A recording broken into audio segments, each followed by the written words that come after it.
Welcome back, everyone. Today we are tackling a topic that's everywhere these days. Oh, yeah. Sustainable diet. Here, everywhere. But we are going to try to go a little deeper than just like the latest fad diet or trendy ingredient. Right. Like, Forget all that. We're not talking keto or paleo or whatever. Exactly. We're talking about like your whole lifetime of eating, The whole your whole relationship with food, and how that's tied into like, well, everything else. really is. It's not just you know what you're putting on your plate. Right. Our sources really lay it out as this much bigger picture. Okay. Good quality food, of course, but also health, Mm-hmm. the environment, cultural values, the economy, even governance. Yeah, you start to think about it. Yeah. And it's like, wow, it's really all connected. It really. And this is something that, you and I talk about this topic a lot just in our daily lives. Oh, yeah. It's definitely a hot topic. It's a high topic, and there's this global conversation happening. Uh-huh. But it feels like Yeah. a lot of talk, Yeah. not as much action. Definitely lots of talk, not enough walk the walk. So that's kind of the mission for this. Hmm. How can we feed a growing population Right, because the population keeps growing without destroying the planet without making ourselves sick, and making our social problems worse? without, increasing inequality. Right. It's a big, It is a lot to unpack. there's a lot to unpack, but I think we can do it. We'll try. We'll give it our best shot. Now, before we jump in, just a quick reminder that food systems are complex. Oh, yeah. We're talking government policies, Huge industries, big food. individual choices. All of these things are like intertwined. We're all kind of woven together, yeah. And it's like this big web with all these feedback loops, and it affects everything It really does. from our health to the environment to the economy. to like our communities. Pretty wild when you think about it. Okay, so let's start with this sort of paradox. Because on the one hand, we've seen huge advances in agriculture. Yeah, we're making more food than ever before. Right. But on the other hand, Mhm. our sources are suggesting that maybe that's not the whole story. Right. It's not all sunshine and roses. Right. There's a real cost to this, like socially, environmentally, economically. You know what I mean? Right. It's not all free. So we have more food, Yeah. but we're also seeing this rise in like non-communicable diseases. That's a mouthful. Like what? Like heart disease, diabetes, that kind of thing. Right. Those kinds of things. Big problem. Biodiversity is plummeting. Losing species left and right. Pollution is everywhere. Land, water, air, you name it. And social inequalities are just getting worse. Yeah, the gap between the haves and have-nots is just Widening. widening. Yeah. So it's like we're producing all this food, Yeah. but at what cost? Right. And there's Is this, it worth it? and to kind of put it into perspective, in the last 50 years, global cereal production has tripled. Tripled. Wow. Yeah, Yeah. crazy, right? But at the same time, the rate of type 2 diabetes has increased by over 400% in many regions. 400%. Yeah. So that- it makes you think. Makes you think. Right. It's not all positive. And this is all happening Mm-hmm. against the backdrop What? of climate change. Climate change. The big one. Yeah. And, we were talking about the last decade or so. Yeah, the 2010s were a bit of a wake-up call. It was the hottest decade on record. Hottest decade on record. Yeah. Glad that we Saw saw those crazy wildfires, floods, droughts, weather patterns, everything. went haywire, and the words that came out. Oh, yeah. The IPCC, the Inter-Academy Partnership, The ET Lancet report, all those heavy hitters. all saying, Basically, they were like, hey, we need to change things and fast. sounding the alarm. Code red for the planet. Red. The ET Lancet report actually said that shifting our diets globally is absolutely crucial for both human and planetary health. Wow. Yeah, So it's not just like tweaking things here and there. it's not just about swapping out your burger for a veggie burger once a week. We need a system overhaul. We need a whole system Yeah, we need to rethink everything from how we grow food to how we consume it. and this is where sustainable diets. Exactly. So Oh. the IPCC, that big report, Yeah. they said we need rapid and far-reaching and unprecedented changes in all aspects of society. That's a mouthful. But basically, they're saying we need to change everything we're doing if we want to keep warming below 1.5 degrees Celsius. If we want to have any hope of a livable future. Pretty much, yeah. Okay, so individual choices, right? They feel small. They do, right. Like, what difference does it make if I choose this apple over that one? But it's all part of this bigger picture. It all adds up, and it's not just about individual choices either. It's about the whole system. Right. So sustainable diets, they're shaped by so many things. Right. What you know about nutrition, Right. your cooking skills, Your values.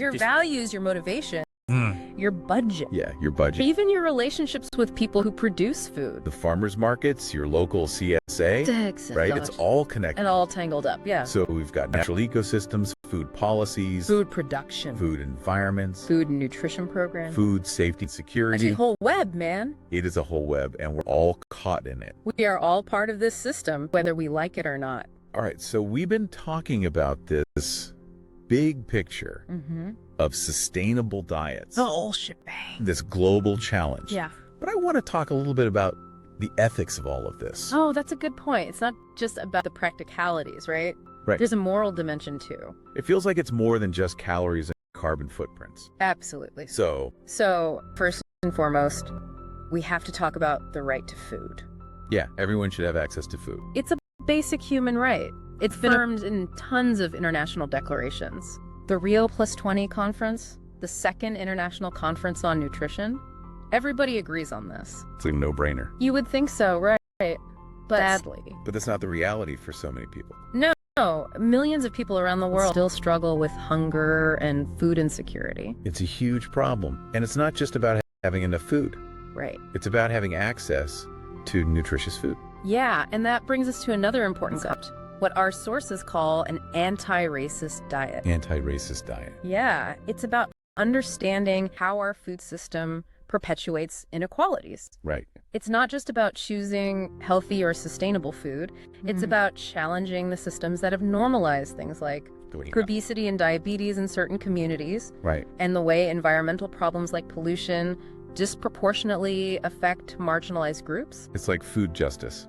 Exactly. Food justice is a huge part of this. It's not just what we eat. It's how we grow it, how we distribute it. It's who has access. It's who profits from it, Yeah. And who's paying the price. literally and figuratively.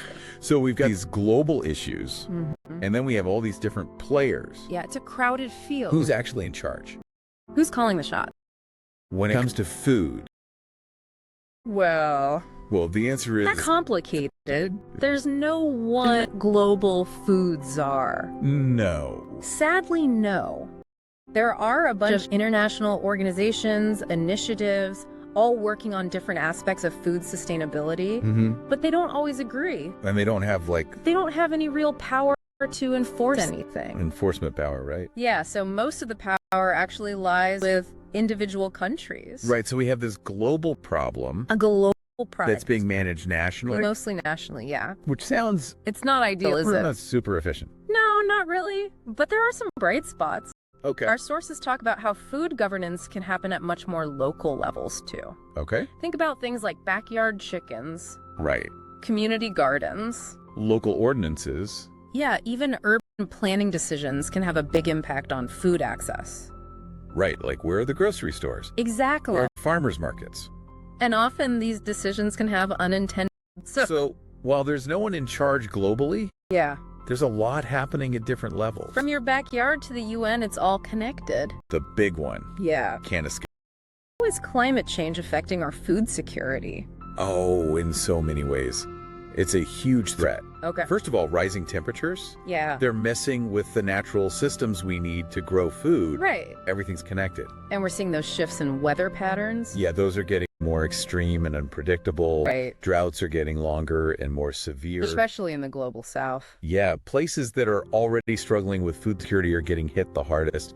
Yeah. And these changes in rainfall, they're really messing with crop yields. Right. You know, in Latin America, there have been these severe droughts in places like Argentina, Bolivia, Peru, and northeastern Brazil. Wow. And the dry corridor of Central America, it's been really hard hit. What does that mean for the people who live there? Shorter growing seasons, smaller harvests, and a lot of people going hungry. And those are staple crops that we're talking about. Yeah. Barley, maize, rice, wheat. The stuff people rely on. And in some places, yields are down by 50 to 90%. 90%. That's devastating. That's a huge loss. It is, and it's only going to get worse if we don't get climate change under control. And then there's this other layer of irony, which is that our food production is actually contributing to climate change. Right, it's a vicious cycle. It's like this feedback loop. The food system is responsible for about a third of all human-caused greenhouse gas emissions. Wow. Yeah. So we're contributing to the problem. That's making it harder to grow food. which then leads to more emissions and so on and so on. It's a mess. It is a mess, but it's not hopeless. Can we still change things? We can still break the cycle. Yeah, we have to. Okay. So, on a slightly different but related note, our sources talk about this thing called dietary homogenization. Dietary what? Homogenization, it's a mouthful, I don't know. but it's basically the idea that Tell me. the world's diets are becoming more and more similar. More similar. How so? Yeah, so we're seeing this expansion of a few high-yielding staple crops. Like rice, wheat, corn. Exactly. Okay. And that's happening at the expense of more diverse and local food systems. Interesting. And then on top of that, you have the rise of processed foods. Right, all those convenient. Cheap, easy, available everywhere. So healthy. Not exactly health food, no. So people around the world are eating more of the same stuff. Like fast food. Fast food, processed snacks, sugary drinks. It's like a global monoculture of food. Yeah, kind of. And it's not good for our health or the planet. Right, because we're losing that diversity of crops. Exactly. What they call intraspecific agrobiodiversity. Yeah. And that means we're getting less of those essential vitamins and minerals. It's like if you only ate apples and bananas. Yeah, you'd be missing out on nutrients. You'd get scurvy. Probably, yeah. And it's not just preventing deficiencies. Agrobiodiversity can actually help prevent chronic diseases. Oh, really? Yeah, think about traditional diets like Asian or Mediterranean cuisines. Right. Those have evolved alongside diverse farming systems. And they're super healthy. They are. So it's not just about eating your veggies. Eating all kinds of veggies. Variety is key. Variety is the spice of life. So we have this problem of dietary homogenization. But our sources talk about some interesting movements that are trying to push back. Oh yeah, there are people fighting the good fight. Like the slow food movement? The slow food movement. What is that? They started in the late 1980s as a reaction to fast food and the whole like rush culture. They're all about slowing down, appreciating food, understanding where it comes from. So it's like a philosophical approach to food. It is, yeah. They have this idea of good, clean, and fair food.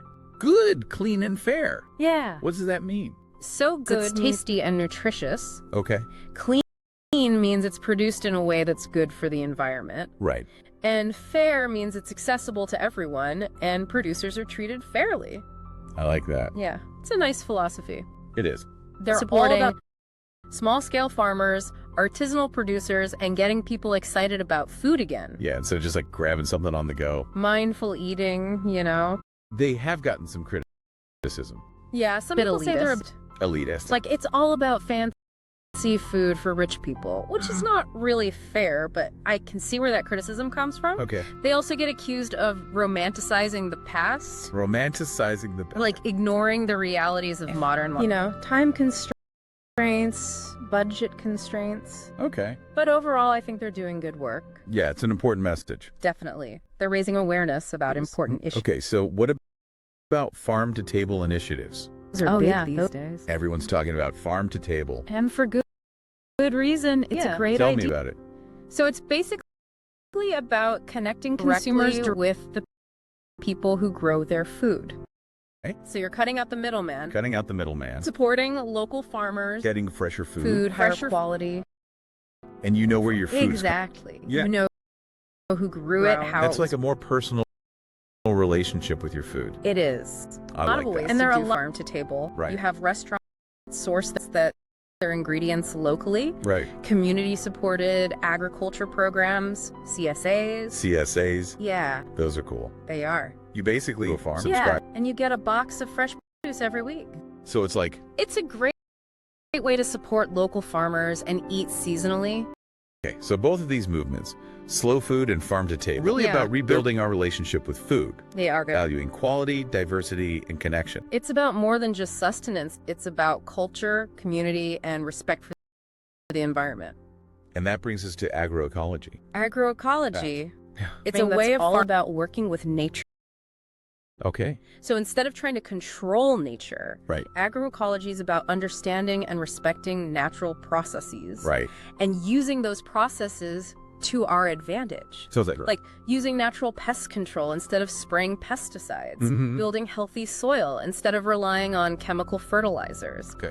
It's a much more holistic approach. Holistic. Yeah, it's about seeing the farm as part of a larger ecosystem. So we're not just thinking about yields. No, it's about the health of the whole system. The Right. water, the soil, biodiversity. And our sources talk about how agroecology can decolonize our food systems. Yeah, it's about giving more value to indigenous knowledge and traditional farming practices. Interesting. So it's not just about the science, it's about the culture, the history, the people. And it's worth remembering that a huge chunk of the Earth's habitable land is agroecosystems. Yeah, about half. Half. So how we manage those systems has a huge impact on the planet. So agroecology is really important. Super important. Okay, let's talk about insects. Insects, ew.